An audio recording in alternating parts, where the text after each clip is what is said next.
मुख्यमंत्री देवेंद्र फडणवीस साहेब ज्या छत्रपती शिवाजी महाराजांना तुम्ही आदर्श मानता असं सांगता आणि संपूर्ण राज्यामध्ये देवा भाऊ या नावाने बॅनर लावता छत्रपती शिवाजी महाराजांना पुष्प अर्पण करताना, परंतु त्या छत्रपती शिवाजी महाराजांकडे नेमका आपण घेतोय का हा विचार सध्या आपण केला पाहिजे।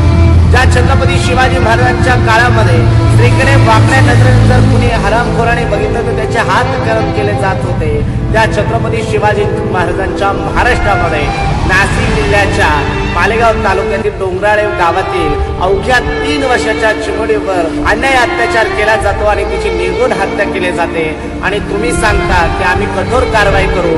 मुख्यमंत्री साहेब, ज्या छत्रपतींना तुम्ही आदर्श मानता त्या छत्रपती शिवाजी महाराजांनी नाही तर आरोपीचे हातपाय कलम केले, अशा पद्धतीचं छत्रपती शासन तुम्ही लागू कराल का? आरोपीचं एन्काउंटर कराल का? काय वाटत असेल त्या चिमुरडीच्या जीवाला, काय वाटत असेल त्या चिमुरडीच्या आई बापाला? मुख्यमंत्री साहेब, आपल्या लाडकी बहीण म्हणून तुम्ही योजना काढता, परंतु त्या लाडक्या बहिणी आज राज्यामध्ये सुरक्षित नाही।